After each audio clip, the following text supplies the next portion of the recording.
Hi, I'm Tim Roble, and welcome to another episode of Adventure.athlete. Today I'm going to talk a little bit about our 1 month journey of being home and trying to organize and pare everything down. My wife is recently retired. We just spent 2 months at Newport Dunes, and now we've been back at the house for about a month now.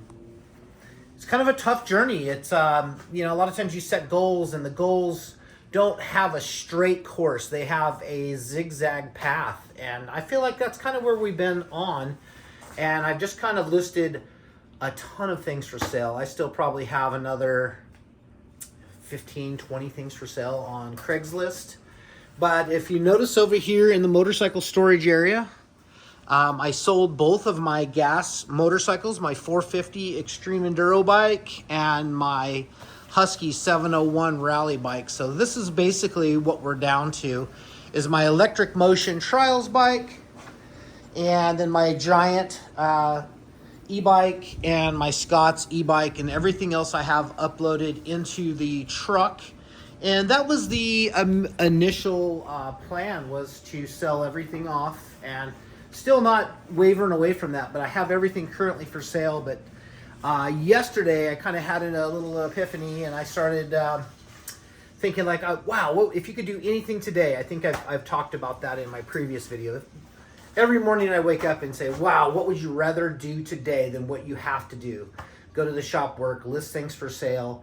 Do I want to do a mountain bike ride, whatever. But I've done good on my health. Not as good as I was doing at Newport Dunes, working on the organizational piece of the shop. And you notice in the shop, it's kind of got some empty spots in it. So the little mill lathe combo that I bought is gone. Had a high school buddy from Redlands buy that. We loaded that up yesterday, and that's a done deal.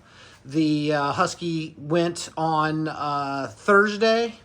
So we'll talk a little bit about identity. I woke up Friday morning after selling the Husqvarna. What that did, selling that Husqvarna, is it created freedom. One, that I don't have a gas motorcycle sitting here with the battery going dead and gas getting old, even with trying to keep fuel stabilizer in it.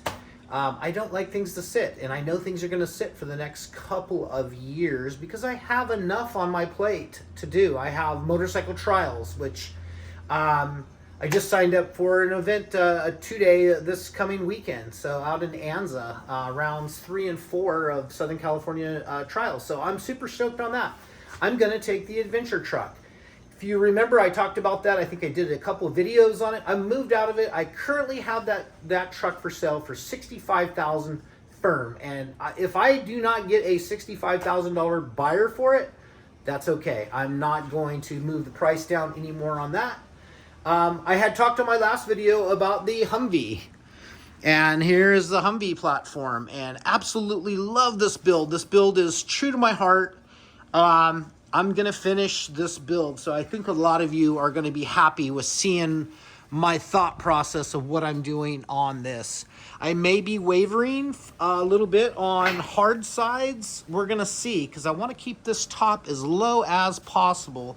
And to do that, I either have to have sides that fold up, or I have to have like a tint fabric on the pop-up. But for what this truck is going to be, that may be all right. If you look over here on this Humvee project, you look at that B-pillar there that I have cut out, and that's where the B-pillar is going to lie, out of steel. So I had this one mocked up here. We look at this, and it's not as tucked in as I want, so I'm going to work on that a little bit more and move that bottom in a little more, and maybe change some angles up to get this square cage structure set up for the camper. That's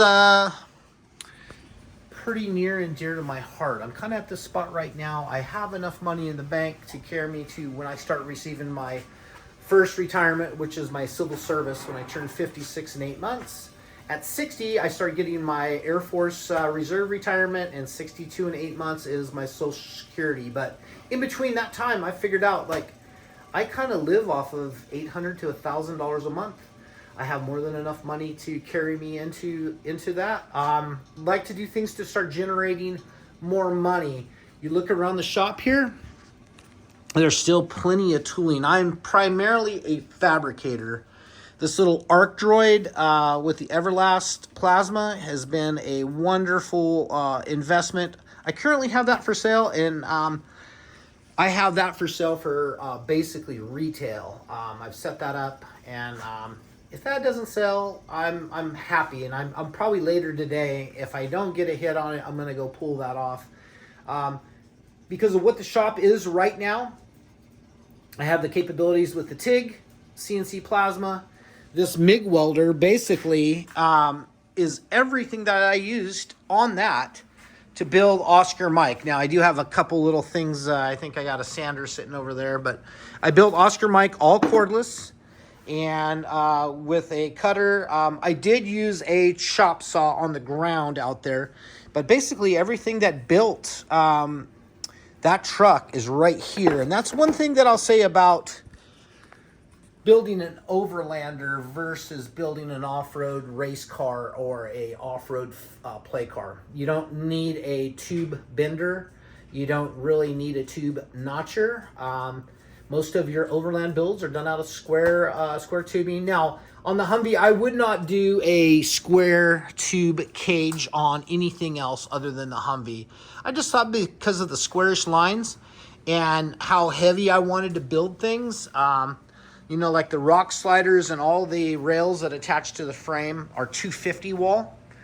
And I think that's a great way to do that out of structural, basically trailer hitch, and then all of the cage coming up top is 188. So it's going to be a neat, something totally unique to me. This is, like I said, true to my heart. I was willing to give up my GMC Canyon to do this. But back to that thought process this morning. I got up, or yesterday, I got up and I said, what would I rather be doing? I'd rather be at Sky Park, Santa's Village, riding mountain bikes. They got amazing trails up there.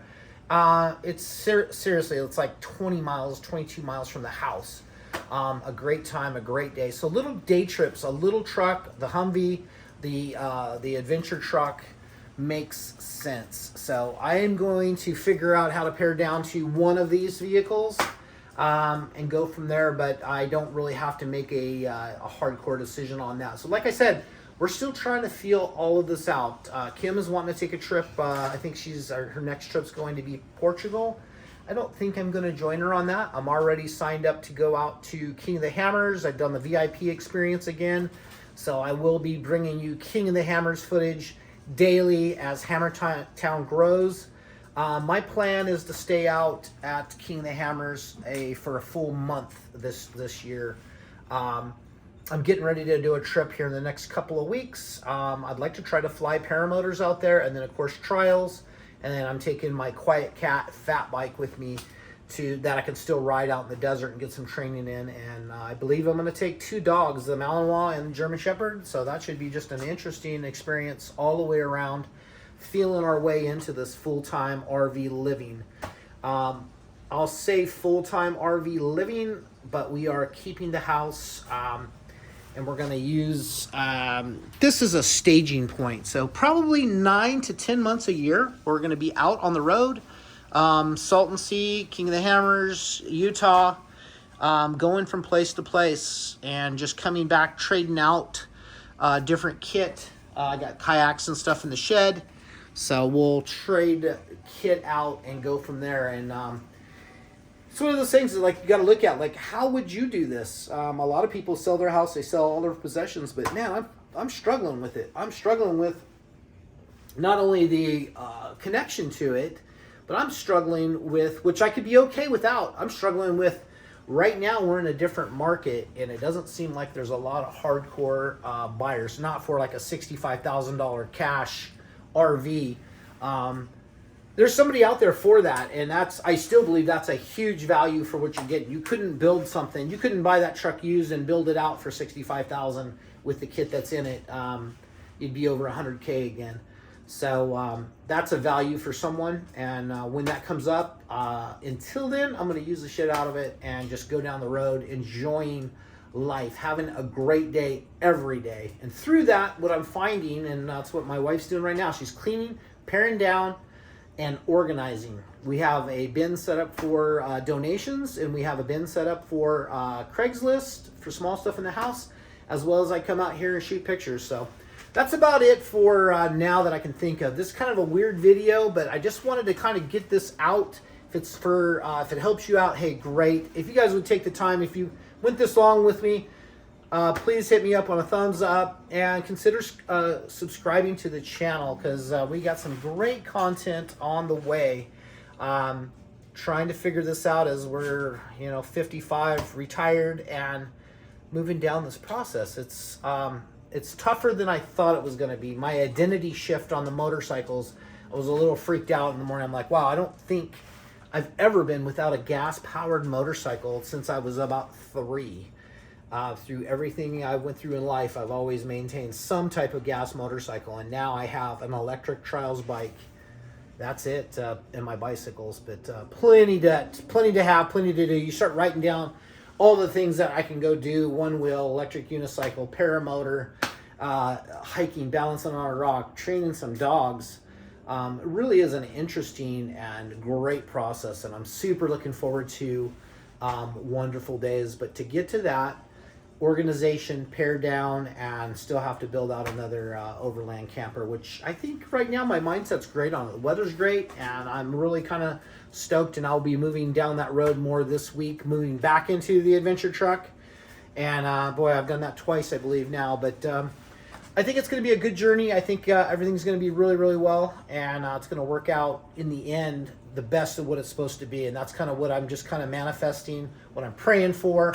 What I'm looking at, I'm looking for the guidance and just trying to work through this path as best I can.